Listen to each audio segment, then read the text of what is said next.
प्रश्न number 72,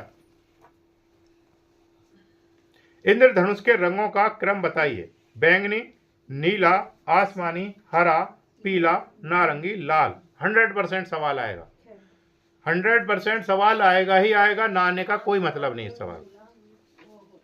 73 number सवाल है, हड़प्पा में मिट्टी के बर्तनों पर सामान्यतः किस रंग का प्रयोग हुआ। अब ये भी कंफ्यूजन वाला सवाल है, ठीक है, क्योंकि इस पे लाल रंग चढ़ाया जाता था और काले रंग की रेखाओं से चित्रण किया जाता था। लाल रंग की परत चढ़ाई जाती थी और काले रंग से उस पर चित्रण किया जा सकता, अलंकारिक था और ज्यामितिक अलंकार थे। तो इसमें ये दोनों ही सही हैं।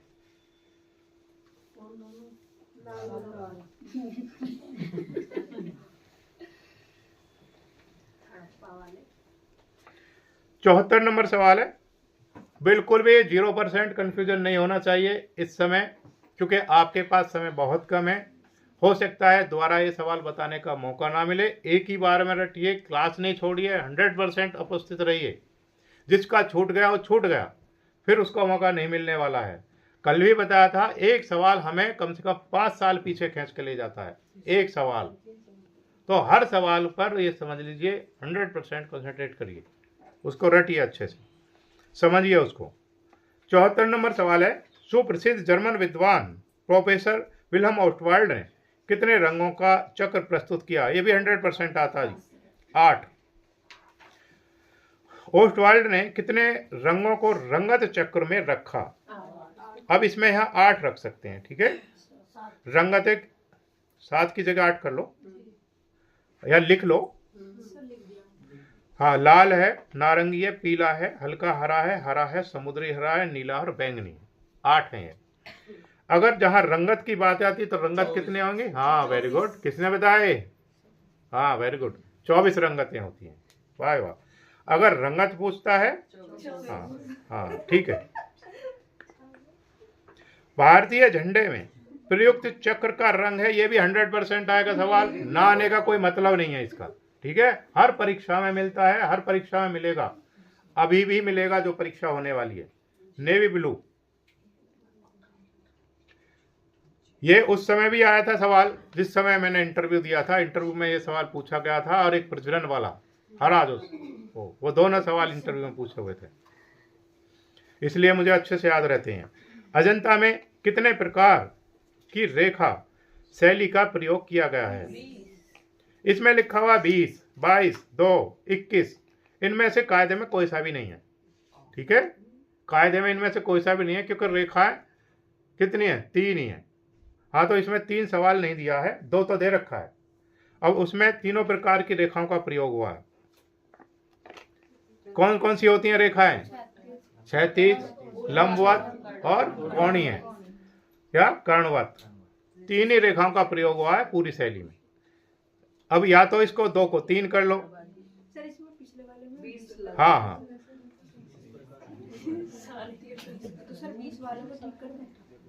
उसको ही जिसने जो लगाया वो ठीक कर लीजिए, लेकिन आप 3 लिख लीजिए इसमें, ठीक है। इसमें हम आपसे ये नहीं कह रहे हैं आपका नंबर इस पे कटेगा, आप उसका सही उत्तर भी लिखिए उसमें। रेखाओं द्वारा भाव प्रदर्शन किस शैली की विशेषता है। अजंता की। निम्नलिखित में से चित्रकला से क्या संबंधित नहीं है। लिपि। आरंभिक ग्रंथ चित्र किस पर बने हैं। ताड़पत्र पर। सबसे अच्छा ताड़पत्र कौन सा होता है। ओके। संगीत से संबंधित चित्रों को क्या कहते हैं। रागमाला। चित्रकला में किसका महत्व अधिक है। हाँ, सबसे पहले तो रेखा का है, नंबर 2 पर रंग का है, ठीक है। सबसे, क्योंकि रेखा प्रधान रही है ना, तो पहले नंबर पर रेखा है, दूसरे पर रंग है। भारतीय चित्रकला रेखा प्रधान रही है, तो पहले पर रेखा को रखेंगे, दूसरे पर रखेंगे इसको। 83 नंबर सवाल है, पहाड़ी चित्रों में किन रंगों का प्रयोग किया गया है। हाँ, गहरे रंगों का प्रयोग किया गया है, ठीक है। पारंपरिक भारतीय भित्ति चित्रों में कौन से रंग प्रयोग में आते हैं। अब इसमें लिखा हुआ है खनिज रंग, और दूसरा भी एक ऑप्शन दे दिया भूमि से प्राप्त रंग। जो भूमि से प्राप्त रंग होंगे वो ही खनिज रंग होंगे। तो ये दोनों ही प्रश्नों के उत्तर ठीक हैं, लेकिन इसमें होना चाहिए था ख और ग दोनों। ठीक है, दोनों सही हैं प्रश्नों के उत्तर ये, लेकिन इसमें ऑप्शन एक ये होना चाहिए था ख और ग दोनों। प्रागैतिहासिक चित्रों में किसका महत्व है? रेखा का, क्योंकि प्रागैतिहासिक चित्र कैसे हैं? रेखा प्रधान है। प्रागैतिहासिक काल के मानव का जो सीमांकन था कैसा था? नहीं था, पक्का, गुड। हाँ, कोई सीमांकन नहीं था, जितने मर्जी चाहे बड़ा चित्र छोटा चित्र बना सकता था, कहीं पर भी बना सकता था, किसी भी शिला पर। अधिकांश प्रागैतिहासिक चित्रों के रंग क्या हैं? गेरुआ। चित्र में रेखा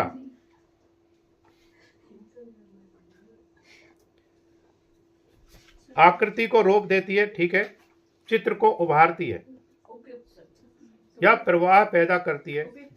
हाँ, ये सही है, उपयुक्त सभी वाला ठीक कर लो। भारतीय चित्रकला में रंग के साथ महत्व है रेखा का। अब 89 नंबर जो सवाल है, प्रश्न एक है लेकिन इसमें दो हैं, दो प्रश्न बना रखे हैं इसके। पहला लिख रहा है कौन सा वक्तव्य सही नहीं है?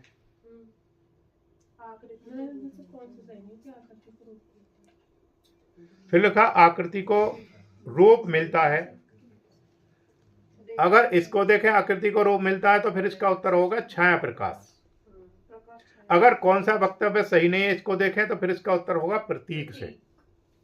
ठीक है, इसमें दो प्रश्न हैं और दोनों के उत्तर है अलग अलग हैं, तो आप इन दोनों को ही लिख लीजिए या इसको आधा काट करके एक सही कर लीजिए, जैसा आप चाहें वैसा कर सकते हैं। या तो आधा एक प्रश्न इसमें से काट दो, एक का उत्तर अगर पहला प्रश्न मानोगे तो कै सही है, अगर लास्ट का है आकृति को रूप मिलता है तो फिर इसका घ सही है, प्रकाश छाया से। आकृतियों से स्पष्ट होता है रूप। फिर है 91 नंबर सवाल है, चित्र में प्राण आता है रेखा से, रंगों से या लय से? हाँ, उक्त तो सभी से आता है। पूर्व मध्यकालीन प्राकृत कला के चित्र लय एवं गतिपूर्ण है, ख सही है। मोनोक्रोम क्या है?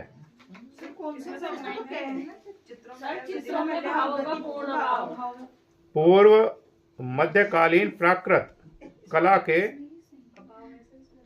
चित्रों में भाव का पूर्ण अभाव है, ये ठीक है। इसका ग सही है, घ ख ग सही है, कन्फर्म है आपका? चलो इसे ख ग को लगा लो। मोनोक्रोम क्या है? एक ही रंग की विभिन्न तान, ये भी 100% आने वाला सवाल है भाई। ईरानी शैली की एक विशेषता है रेखाएं। प्रश्न नंबर 95 देखेंगे अब हम। प्रश्न नंबर 95 बेहद इंपॉर्टेंट सवाल है, 100% पेपर में आएगा। नीले के पूरक अथवा विरोधी रंग का नाम बताइए। पूरक रंग योजना के 1 से 2 सवाल 100% आएंगे ही आएंगे, रखे हुए हैं पेपर में, ये समझ लीजिए आप। नीले के पूरक रंग कौन सा होगा? पूरक हो गया, विरोधी रंग भी कह सकते हैं इसको। आमने सामने का रंग जो है वो है नारंगी। इसके लिए क्या करेंगे, अगर समझ में नहीं आ रहा पेपर में तो एक वर्ण चक्र बना लेंगे, तो आप इसको फिर अच्छे से कर पाएंगे। सर वो जो पीछे बनना है ना उसमें। हाँ जी, जैसे लाल का हरा हो गया, बैंगनी का पीला, नारंगी का नीला। प्रागैतिहासिक काल का अर्थ है क्या सही है? ऐतिहासिक। कला लिखा हुआ है, काल के पूर्व की कला। बैंगनी रंग विरोधी है पीले का, क्या सही है? विरोधी रंग कौन सा है? लाल का है, हरा, क्या सही है? उस तत्व का नाम बताइए जिसके अभाव में चित्र रचना संभव नहीं है।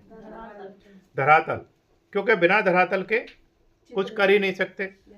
और दूसरे नंबर पर क्या चाहिए? फिर रूप चाहिए, जिसका हम रूप देख करके आए हैं। जैसे प्रागैतिहासिक काल में मानव था, हिंसक जानवर को देख करके आया, उसका रूप देख करके आया, फिर उसका क्या करता था?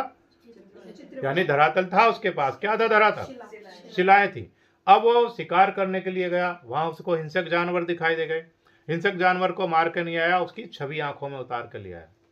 ला, तो वो क्या हो गया, रूप। दूसरे नंबर पर किसकी जरूरत पड़ी, रूप की। फिर तीसरे नंबर पर किसकी जरूरत पड़ी उसे, रेखाओं की। अब रूप को किसके माध्यम से उभारेगा, रेखाओं के माध्यम से उकेरेगा। और चौथे नंबर पर जब सब काम उसने कर लिया, फिर किसकी जरूरत पड़ी, फिर रंग की जरूरत पड़ी। ठीक है, तो इनका क्रम है। पहले नंबर पर क्या है, धरातल, दूसरे पर रूप, तीसरे पर, चौथे पर कैसे कैसे जरूरत पड़ती है वो मैं आपको बता चुका हूं। आगे देखेंगे। 100 नंबर सवाल है, बिंदु चित्रण पद्धति आरंभ करने वाले कलाकार का नाम बताइए। सोरा। मोनालिसा की पेंटिंग किस रंग के विभिन्न टोनों में की गई है। इसमें लाल ठीक है, लेकिन जो इसमें दूसरा रंग बनाया था, जो इसकी टेक्निक थी वो कौन सी थी, स्फुमाटो। उसमें क्या था, भूरा, हरा, नीला और पीला, इन रंगों को मिश्रण करके इन्होंने लगाया था। इसमें हरा भी दिया हुआ है, नीला भी दिया हुआ है, लिख लीजिए इस पर। मोनालिसा की पेंटिंग में भूरा, हरा, नीला, पीला। भूरा मोनालिसा की बॉडी कलर है ये, और हरा उसका बैकग्राउंड बना हुआ है, हल्का हरा। और नीला क्या है, नीले में उनके वस्त्र हैं, जो वस्त्र हैं नेवी ब्लू टाइप के, कुछ ब्लैक नहीं है पूरे। और पीला क्या है, पीला भी बैकग्राउंड में दिखाया गया है कुछ, और टोन दी गई है पीले रंग की, उसमें देख सकते हैं पीले रंग की टोन है।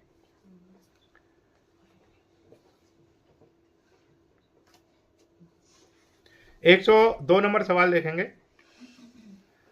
किसने बनाया था मोनालिसा, हाँ विंची ने। विंची का पसंदीदा रंग कौन सा था, गुलाबी, गुलाबी था। अब गुलाबी, इसमें जो रेड इसीलिए दिया हुआ है, गुलाबी का, गुलाबी से मिलता जुलता जो रंग है, इसीलिए इस पे लाल पे निशान लगवाया हुआ है। गुलाबी से मिलता जुलता रंग था ये, उनका पसंदीदा रंग था गुलाबी, विंची का। जल रंगीय पेंटिंग को जल में कितनी बार डुबोना चाहिए आवश्यकता अनुसार। इंपॉर्टेंट सवाल है। रेमरा को जाना जाता है उसके नाटकीय प्रकाश के लिए। दो बिंदुओं के मध्य की दूरी को कहते हैं रेखा। निम्न में से भारतीय अलंकरण की प्राचीन विशेषता कौन सी रही है। रेखा। वास तकनीक की रेखाएं भारतीय कलाओं से प्रेरित हैं, लेकिन तकनीक कैसी है, चीनी जापानी।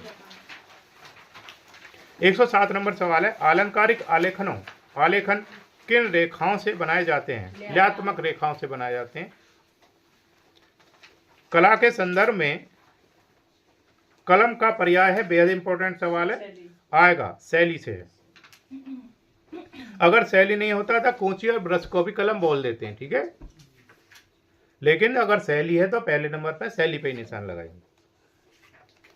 किस आधुनिक, ये सवाल 108 नंबर वाला सवाल बेहद इंपॉर्टेंट है, आएगा पेपर में।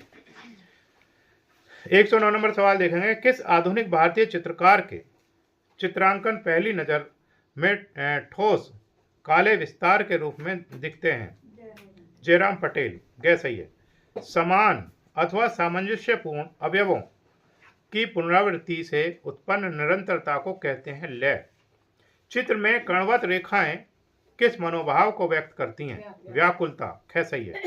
चित्रकला में दूरदृष्टि लघुता क्या होता है, लंबाई, चौड़ाई, ऊंचाई, क्या सही है। आलेखन कला का बहुलता से प्रयोग किया गया है, हाँ, गुप्त शैली में। आदि मानव चित्र बनाने के लिए किन रंगों का प्रयोग करता था। जानवर की चर्बी में रंग मिलाकर। किसमें मिलाता था जानवर की चर्बी और रंग, हाँ, गुड। नीला रंग आयातित है अफगानिस्तान से, हाँ। सर इसमें 114 वाले नंबर क्वेश्चन में चित्र बनाने के किन रंगों का प्रयोग करते थे, तो गेरू। जानवर की चर्बी में रंग मिलाकर आदि मानव चित्र बनाने के लिए किन रंगों का प्रयोग करते थे। हाँ, गेरू रंग थे, लेकिन हाँ, गेरू रंगों का ही प्रयोग करते थे। इन जानवर की चर्बी में रंग मिलाकर, उनका जो गेरू था जानवर की चर्बी में मिलाकर के उसका प्रयोग करते थे। प्रयोग कह रहा ना, गेरू रंगों का तो प्रयोग करते ही थे, ठीक है। लेकिन मिला करके कह रहा है ना वो, किन रंगों का जो, इसमें मिसप्रिंट है। अच्छा मिला करके मिसप्रिंट हो गया। हाँ मिला करके था, यही ठीक ठीक था, इसका मिसप्रिंट हो गया इसमें, कोई नहीं। नीला रंग आयातित है अफगानिस्तान, अफगानिस्तान या बड़कसा पहाड़ी से, हाँ बड़कसा पहाड़ी से। ईरान भी ठीक कर, बड़कसा कहाँ है? आक्सस नदी के किनारे है। हाँ आयातित था ईरान से भी, ठीक है। जस्ते की चादर का प्रयोग किस तकनीक में होता है? एचिंग, गैस है, ये इंपॉर्टेंट सवाल है। जल रंग चित्रण में पोत का प्रभाव किस कागज पर अच्छा उभरता है? मोटे कागज पर। अगर उसमें मोटा नहीं होता है, मध्यम होता है, तो फिर मध्यम पे भी निशान लगा सकते हैं आप, लेकिन चिकना और पतंगी नहीं है, ये बिल्कुल गलत है। निम्न में से कौन रूपप्रद कला का तत्व नहीं है? कोलाज।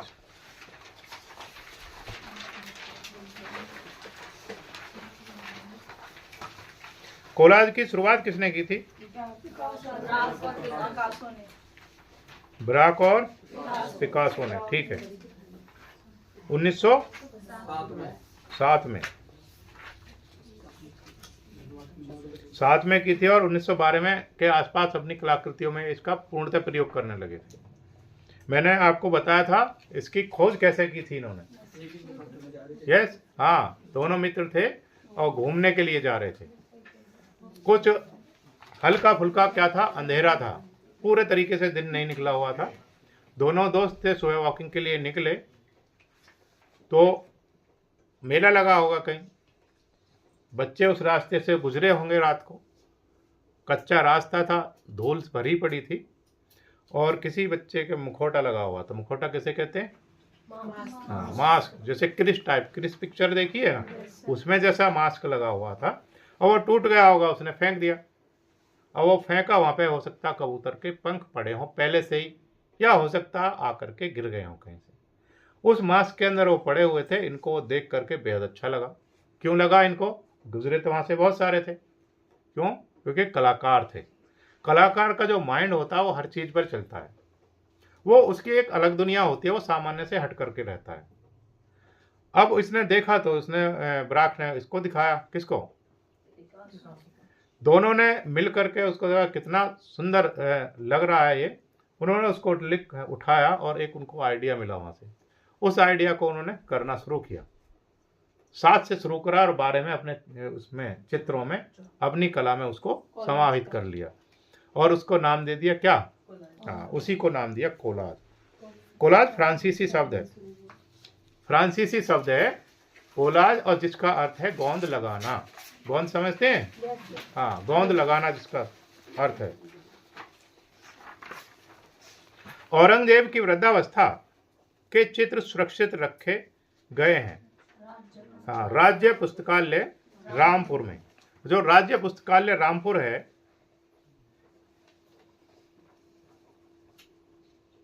ये यहाँ से ज़्यादा दूर नहीं है रामपुर में। ये क्योंकि औरंगजेब अंग्रेज उसके मुगल काल के समय का ही था। यहाँ पे मुझे भी जाने का मौका मिला। एक यहाँ पर वो थे SS आलम, जो इसके सचिव रहे थे। जब मैं मैडम को ज्वाइन कराने के लिए गया तो वो इसके रजा लाइब्रेरी से पास में ही था, इसी से कॉलेज जिसमें इनको ज्वाइन करा करके आए थे हम। अब चूँकि वहाँ हम छोड़ नहीं सकते थे इनको, तो वहाँ पर जो SS आलम थे, जो सचिव भी थे और इनके कॉलेज के प्रशासनिक अधिकारी भी थे। बड़ा रोचक सा दृश्य रहा वो मेरे लिए। तो वहाँ पे ज्वाइन करा दिया तो हमने उनसे बोला कि ज़्यादा समय यहाँ पर नौकरी नहीं करेंगी, जो आपके पास टीचर हैं आप उनको पढ़ाने दीजिए। फिर वो मेरे बारे में पूछने लगे कि आपने ये शब्द कैसे बोल दिया, आप क्या करते हैं? मैंने उनको बताया मैं ये काम करता हूँ। कहले और भी कोई शौक़ रखते हैं? मैं कहा हाँ, लेखन का शौक़ रखते हैं। फिर बहुत सारी बातें उनसे हुई तो फिर उन्होंने कहा कि अच्छा आप तो मेरी कैटेगरी के व्यक्ति हैं। फिर उन्होंने बैठाया कि चलो चाय पीने चलते हैं। वो चाय पीने के लिए गए, वहाँ पे वार्ता हुई। फिर उन्होंने मुझसे पूछा कि आप कहाँ पे अपना समय बिताएंगे, क्योंकि मैं वहीं रहता था, आसपास मेरे पास कोई काम नहीं था उस समय। तो उन्होंने कहा कि चलो मैं आपको एक लाइब्रेरी में लेकर के चलता हूँ। तो वहाँ वो CISF के अंडर में है अभी इस समय। वहाँ पर मैं गया, उन्होंने वहाँ पे मेरा एक कार्ड बनाया। वहाँ पे शोध वाले छात्र जाते हैं, कार्ड बनाया, उनको बताया कि जब भी आए इनको यहाँ पे आने दीजिएगा। तो जब भी हम उनको कॉलेज छोड़ करके हम वहाँ चले जाते थे और वहाँ हमारा बेहद अच्छा समय व्यतीत हुआ। वहाँ पे हमने वो ग्रंथ देखे जो बेहद पुराने थे, जो किताबों में ही पढ़े हैं। जो अबुल फजल का बनाया हुआ कौन सा है, कौन सा है, कौन सा है? अबुल फजल से की लिखी हुई और भी कई सारी पोथियाँ थी वहाँ, पोथियाँ जो हस्तलिखित थी, जिनमें उनका वास्तविक इतिहास लिखा हुआ है, जो हाथ से लिखी हुई थी। अब हमने उनकी वो पूरी लिस्ट देखी कि आपकी इसमें लाइब्रेरी में क्या क्या है। अब उनको हम सुबह से शाम तक देखते रहे और अपने मतलब की चीज़ें वहाँ लिखते रहे कि कौन कौन सी किताबें हमारे मतलब की हैं। हमने ड्राइंग से संबंधित जो भी हमें देखना था हमने वहाँ पे देखा। कुछ किताबें हमने वहाँ ऐसी निकलवाई जो जब से रखी थी वो किसी ने पढ़ी नहीं थी। जब उन किताबों को निकलवाया तो देखा कि वो कीड़ों ने खा रखी हैं, दीमक लगी हुई है उनमें, डैमेज इतनी हो गई हैं कि वो उठाई नहीं कभी। तो हमने उनको निकलवाया तो सूचना मिली थोड़ी देर बाद, आधे घंटे बाद, कि वो किताबें आपको नहीं मिल सकती हैं। तो मैंने कभी क्यों नहीं मिलेंगी? उन्होंने बताया कि वो इतनी डैमेज हो चुकी हैं, इतनी ख़राब हो रही हैं, उनको बाइंडिंग के लिए भिजवाया जाएगा, उसके बाद आप उनको 1 हफ्ते बाद पढ़ सकते हैं। ठीक है। फिर हमने दूसरी किताबें ली, वहाँ से हमने बहुत सारा लिखा। फिर उन किताबों में से जो जो हमारे संबंधित चीज़ें थी, जो हमने किताबों में आज तक गलती पढ़ा, वो मैंने वहाँ लिखा। मैंने वहाँ पर वो भी पढ़ा था कि उसमें ने और किताबों में पढ़ा है कि अकबर पढ़ा लिखा नहीं था, ये पढ़ा है, देखा भी है, पिक्चर में भी दिखाया है, लेकिन उसमें लिखा हुआ था अकबर के फर्स्ट गुरु ये थे, सेकंड गुरु ये थे, फर्स्ट से क्यों छोड़ दिया, सेकंड से क्यों छोड़ दिया, थर्ड से, उसमें अक्षर का ज्ञान था उनको।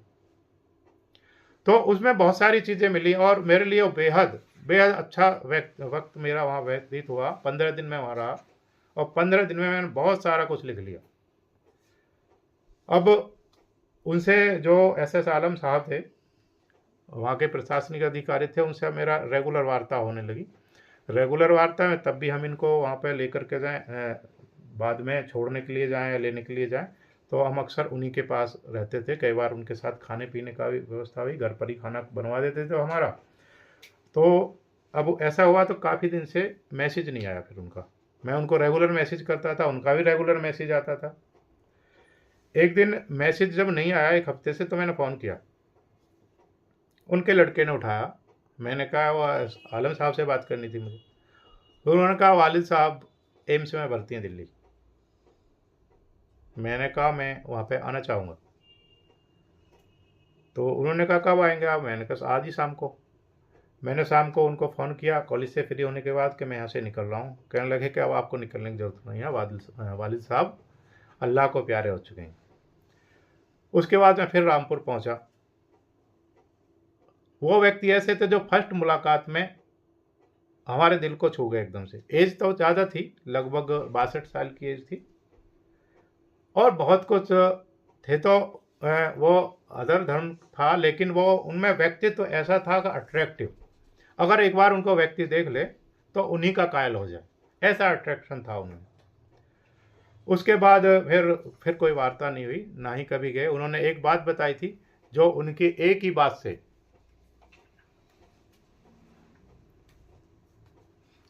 बात से मैडम का ट्रांसफ़र हो गया था। एक ही बात से उन्होंने कहा खुद जाओ आप। चलिए वो बात हम इस पे नहीं बता रहे, ठीक है, आगे बढ़ते हैं थोड़ा सा। तो ऐसी बातों को जब हमें कहीं भी मौका मिले तो हम अपने मतलब की चीज़ें हमें ढूंढ लेनी चाहिए। अगर कहीं जा रहे हैं तो बोरिंग कुछ नहीं होता है। बोरिंग वो होते हैं जो करना नहीं चाहते। जो करना चाहते हैं तो पंखे से भी सीख सकते हैं। अगर आपको यहाँ 1 घंटे इंतज़ार करना पड़ा तो जो नकारा टाइप के व्यक्ति हैं वो बोर हो जाएंगे, वो ये कहेंगे आप बोर हो गए, सुबह से शाम तक इंतज़ार किया। जो क्रिएटिव व्यक्ति हैं वो यहीं पे बैठ करके दिमाग लगाएंगे और एक नहीं, उन्हें 10 दिन इसी कमरे में अंदर रखोगे, 10 दिन में इस कमरे की सारी व्याख्या लिख देंगे। वो हो गए क्रिएटिव। तो क्रिएटिव होना चाहिए व्यक्ति को, बोरिंग नहीं। 119 नंबर सवाल है, राज्य पुस्तकालय रामपुर आ गया चूंकि, इसलिए इस पर थोड़ा सा हमने बता दिया आपको। फिर लिखा 120 नंबर सवाल है, 1610 से 1620 ईस्वी के मध्य गोलकुंडा में कौन सी सचित्र पोथी चित्रित की गई है? कौन सी? दीवाने हाफिज। और एक और की गई है यहीं पर, नुजूम अल उलूम, कुली कुतुब शाह के समय में चित्रित हुई थी। नुजूम अल उलूम, इसमें क्या है? खगोल विज्ञान है, ज्योतिष है। और दीवाने हाफिज में क्या है? फारसी कवि हाफिज के काव्य संग्रह का चित्रण किया गया है इसमें। इतने डिटेल में जाने की जरूरत नहीं है। 121 नंबर सवाल है, मणिकुट्टिम पद्धति में किस वस्तु का प्रयोग किया जाता है? संगमरमर। बैठा हुआ मुक्केबाज निम्न में से किस कला से संबंध रखता है? हाँ, ग्रीक मूर्ति कला से। ग्रीक मूर्ति कला से भी संबंध रखता है। ये क्या है? कांसे की बनी हुई है। अगर इसमें ये भी सही है वैसे ग्रीक रोमन, क्योंकि ग्रीक रोमन भी इसी का हिस्सा है, ग्रीक का ही। ग्रीक रोमन ग्रीक का ही हिस्सा है, तो ये भी सही हो सकता है। जो मुक्केबाज मूर्ति है, मुक्केबाज कौन से होते हैं? जैसे मार्शल आर्ट जैसी टेक्निक होती है, वैसे मुक्केबाज भी टेक्निक होती है। अब उसमें जो वो चूंकि खिलाड़ी है, अभी उसने फाइट की है, फाइट के बाद क्या पसीना आ रहा है, जगह जगह खून भी निकला हुआ है, उसके ब्लड बह रहा है, वो एक जगह पर बैठा हुआ है, वो इसमें चित्रित किया गया है। सॉरी, उसकी मूर्ति बनाई गई है कांसे की। और उसमें जो भाव है, दर्द और थकान के भाव है उसमें मूर्ति में। आगे देखेंगे, ईरानी चित्रों में प्राय रंग लगाए जाते थे सपाट। हेगेल ने ललित कला को कितने वर्णों में रखा है? 5। वास्तुकला, मूर्तिकला, चित्रकला, संगीत और काव्य कला। ललित कलाओं के दायरे में कौन सी कलाएं आती हैं? हाँ, सभी आती हैं। Very good. ये 125 सवाल आपके कंप्लीट हैं। बेहद इंपॉर्टेंट टेस्ट है। टेस्ट में से कम 25 सवाल ऐसे हैं जो बार बार पेपरों में रिपीट हुए हैं और इन्हीं में से सवाल आएंगे भी।